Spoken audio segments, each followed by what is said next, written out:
There we go.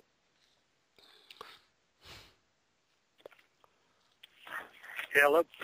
Mark Ebner, how you doing, man? It's Joe LaFleur. Hey, Joey. How are you? I'm doing good. Yeah, it sounds great. I'm sitting here with my co-host. We're not live. We're not broadcasting live. Okay. We're going to do the interview, and then I'll edit together later on. But I'm sitting... All right. And then just send me a link and see what you came up with. All right. Absolutely, man. I'm about to pull myself together and knock out the greatest interview the Internet has ever seen. This is it. Alrighty, man. Well, listen, I'm going to introduce you, just to the lunatics out there that don't quite know who you are. Mark Ebner, in my opinion, you can make a very good argument that this guy's, the greatest investigative journalist of all time. He's an award-winning guy from Rolling Stone, Maxim, Spy magazine, New York Times best-selling author with Hollywood Interrupted and 6 Degrees of Paris Hilton. He's been a guest on The Daily Show with Jon Stewart, and he was a contributor to the Emmy Award-winning episode of South Park about Scientology. I actually wanted to ask you about your working with the South Park guys. What was the process like there, Mark? Well, first of all, since 1996, when I wrote my expose for Spy magazine on Scientology, Do You Want to Buy a Bridge, which is up on my website, www.hollywoodinterrupted.com, I had pretty much been making a side cottage industry out of exposing Scientology all these years. Well, that was like the coup de grace. Was having Matt Stone and Trey Parker invite me into South Park Studios to help them write the Trapped in the Closet episode. And I also learned how the heck they do what they do at South Park. These guys are geniuses. Well, I came in, and yes, we did collaborate and create the Emmy Award-winning Trapped in the Closet episode, and that was all well and good. I mean, what better way to explain Scientology than in a cartoon? I mean, that one cartoon did more damage to that cult than anything, I had ever written. But one thing I learned about these guys is the way they write the episodes is fantastic. They basically sit down in a room with other writers and, spitball things back and forth. Now, they tape the whole thing. Much like we're doing now. And essentially what they do is they do a printout. They've already got the animation done, most of the stock animation. I mean, it's very simple. And they essentially, pastiche, essentially cut and paste the episode together. And, they come up with genius almost every time. So, yeah, that was a great experience. Yeah, it's awesome, man. I'm a huge fan of South Park, and I'm a huge fan of yours, and that was just cool hearing that you guys worked together on that.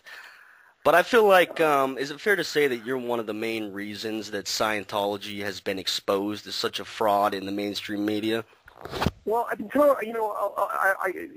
think with the Scientology thing, I got to tell you, back in 1996, writing in Hollywood and exposing them like that, what happened was, that I was congratulated in private, by the Hollywood muckety-mucks, right? But I was like a leper in public, because back in '96, Tom Cruise, John Travolta, Kirstie Alley, I mean, all these, all these celebrities, Scientologist celebrities, were major cash cows in Hollywood. It took 15 years, for people to actually recognize, that hey, Ebner was right. This is a horrible, evil, criminal, insidious mind control cult. And the thing is, it took them that long. And I'm like, well, you know what? Hey, now that there's a federal investigation for human trafficking. This was all stuff that was included in my article back 15 years ago. Now, there's a New Yorker story out right now. I Is that the Paul Haggis? Yeah, the Paul Haggis, the apostate. The writer's name is Wright, W-R-I-G-H-T. The guy's a Pulitzer Prize winner. That guy can write circles around me. I don't know about report circles around me, but he's a damn good writer. It's a 26-page story, And, it's just a wondrous piece of journalism, long form, I might add, which is something that's dying on the vine, each and every day as, the Huffington Post gets, not to change the subject, but you can see how bad journalism is getting when the Huffington Post sells out to America Online. I don't really think I need to say any more, but I'd be happy to. Anyway, it's now it's out. The secret's out, and I got to thank the internet, anonymous organization for putting the truth about Scientology out there. Their membership rolls are in the decline. Nobody's joining that cult anymore. And the fact is, the only thing they got left is a bunch of real estate, which can't be worth all that much. So I guess my job is just about finished. Maybe the internet really is the Waterloo for Scientology. It must have been very satisfying for you to see these guys finally getting crushed just by everyone in the media.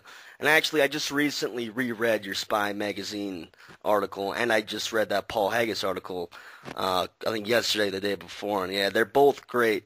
And I mean, your work about Scientology, it's so fucking awesome, man. I love so many of your articles on HollywoodInterrupted.com. You people need to go out there and check that website out.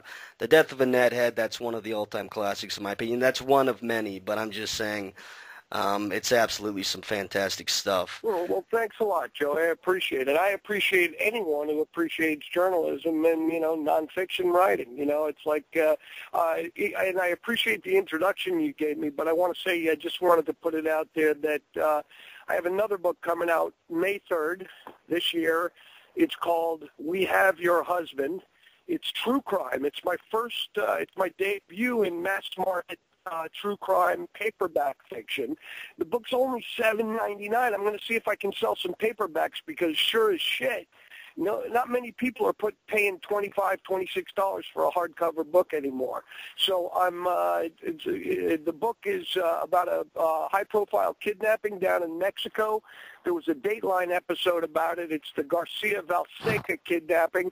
The guy was the son of a media baron, married and raising kids with an American woman living on a ranch down in San Miguel de Allende, Mexico, snatched off his ranch, put in a box for 7.5 months. The guy was shot twice, and let's just say, it wasn't pretty. It's a heartbreaking, incredible story about the lengths that his wife went to try and get her husband back. That sounds like Your Husband. It's coming from Penguin Putnam. And finally, let me just say there's also a Lifetime movie based on the book coming out around the same time. What was the name of that book again? We Have Your Husband. It's coming and out did you from co-write? Penguin Putnam. Co-wrote it with the wife. That sounds like an incredible story. Incredible story you got going there. I'll definitely check that out.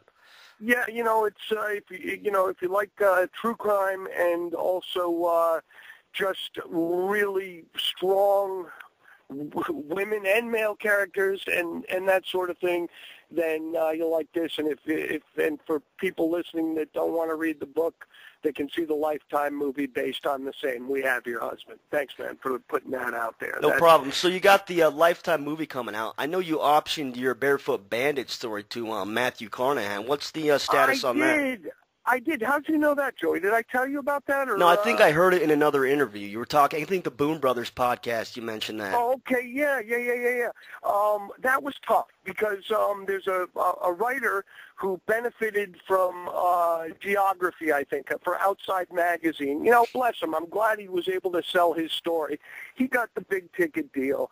Outside Magazine, his story came out after my Maxim story on the barefoot burglar. That would be Colton Harris Moore, the kid who was stealing planes, boats, trains, and automobiles, and he wound up getting caught down in the Bahamas. We should talk about that for a second. Alex, have you heard about this Barefoot Bandit? Yeah, man, it's a great story. Yeah, how did I hear about it? Well, just when I was, as soon as I heard that this kid was stealing planes, I had my ass up in Washington State. And like I always do, this is my journalistic trick, and I'll just tell you right now, when you're looking for somebody whether it be, you know, one of these, you remember the burglars, the burglar bunch, the kids that were robbing Paris Hilton and all that? Yeah. You know, I also worked that story. If you I want remember to find you had a video. Yeah, and I brought the guy, Hollywood's Most Wanted. I brought him home. But I'm just pointing that out to show you that my trick is, if you want to find a fugitive, find his mother. They always call their moms. I swear to God. And you find the mom, and that's how you work your way in. And that's how I was able to get close to Colton, close enough so that I was sitting in the trailer that he grew up in, on the wrong side of the tracks on Camano Island, Washington, for Thanksgiving dinner of last year. You know, so I mean, I got as close to him as I could, much like the story that you mentioned, the death of the nethead. You know, I at least had the sources, you know, his mother, you know, being able to look through his stuff in his bedroom to try and recreate the kid's life. Outside Magazine did a story. They sold that. He got a six-figure deal on that story, and I believe that movie's probably in pre-production. I optioned it personally to Matt Carnahan, who had read the story, and he came directly to me. Old friend of mine, hell of a writer, good TV guy, great screenwriter. Now, he wrote The Kingdom and State of Play, and I think he wrote a couple other big movies, and I can't remember. Yeah, and he had a show called Dirt on the Air. Oh, yeah, right. Yeah, you know, I mean, he's very prolific, and he used to be my neighbor in Venice Beach. And I knew him when we were both, you know, just hanging out in coffee shops and dreaming of, you know, careers like the ones that we managed to get in this, you know, in this breathing world. But, you know, he did well for himself, and he came to me, and so I did a personal option with him. And let me just tell you, I don't think anything's going to happen with that, but I will say this. Boy, did he have a great take on it, and he had a great thought. You know, before Social Network came out, he thought of Jesse Eisenberg for Colton Harris Moore, and I thought that was